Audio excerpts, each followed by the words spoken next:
our co-host and fearless leader, Governor Dannel Malloy.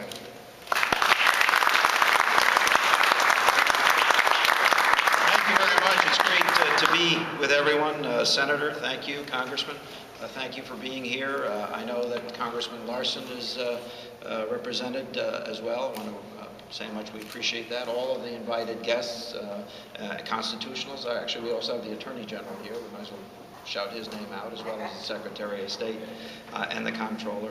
And of course, my good friend, Nancy Wyman. This is a momentous occasion, as it is every year when we gather to honor the memory of Dr. Martin Luther King, who did so much to improve each of our lives. Gave of himself. This is a relatively new national holiday. And so let me try to relate some of my feelings, if you might permit me. You know, for many years, when I would go to Washington, I would try to visit one or more of the monuments that decorate our national capital so beautifully. And I can remember to this day the first time that I went to the Lincoln Memorial. Obviously, the memorial by its nature pays homage to Abraham Lincoln, who did so much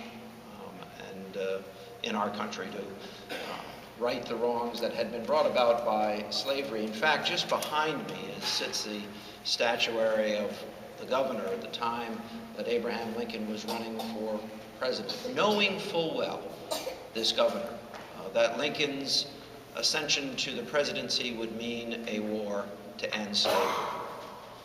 And our state played a monumental role in that battle, as it has in all battles for justice in our nation. But when I would go to the Lincoln Memorial, I could not help but to have two thoughts, obviously beyond the homage to Lincoln.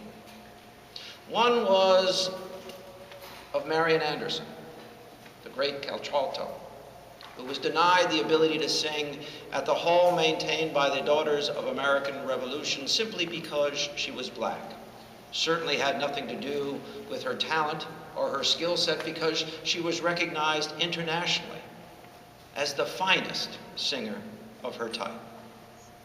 And of course, that concert at the invitation of Eleanor Roosevelt that took place on the steps of the Lincoln Memorial, therefore, was one of those memories, particularly since I knew Marian Anderson, had performed with her, and knew her to be a resident of the state of Connecticut.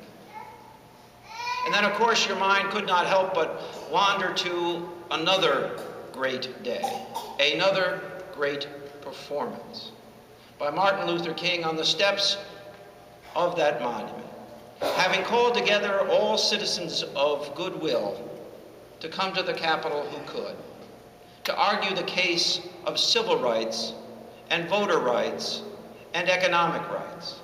His was a call to arms, not to violence, but to lock them and to move forward.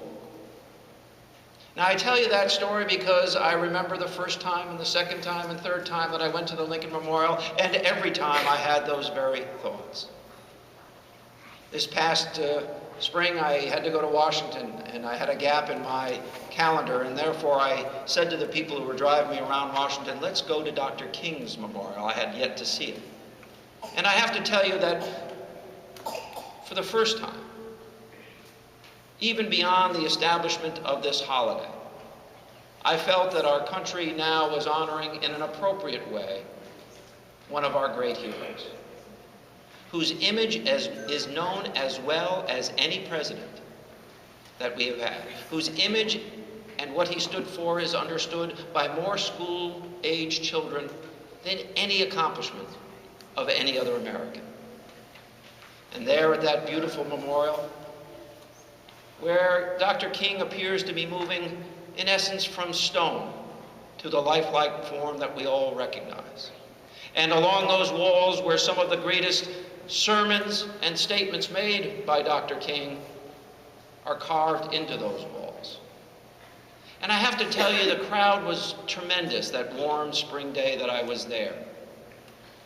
It was filled with black men and women and white men and women and Asian People of all color, all cultures, all religions, paying homage now to Dr. King for what he stood for.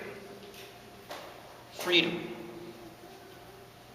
his own integrity and that of others.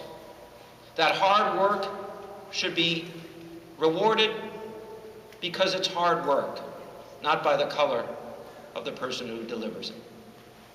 I share that with you because on this day, as referenced by Senator Blumenthal, we announced that we will move forward together in the legislature, my administration, the Secretary of State, and others of goodwill, to make sure that what has played itself out in other states does not play itself out in this state.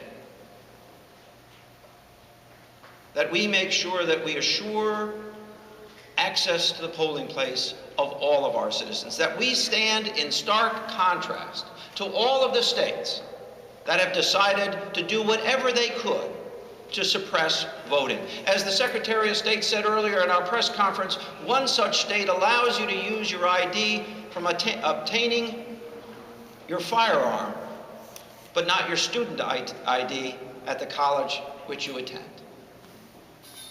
We know that the suppression of voting is an active desire on the parts of some individuals in our nation. So thank you, Senator, because you and I and all of the others in this room stand together to make sure that we modernize our voting system, that we go to online registration, that we have election day registration, that we increase the penalties for voter intimidation and misinformation, and that we make serious changes to our Constitution when it comes to absentee balloting, simply to understand that many of our fellow citizens work 2 and 3 jobs to keep their families together, and they need other ways to express themselves on election day.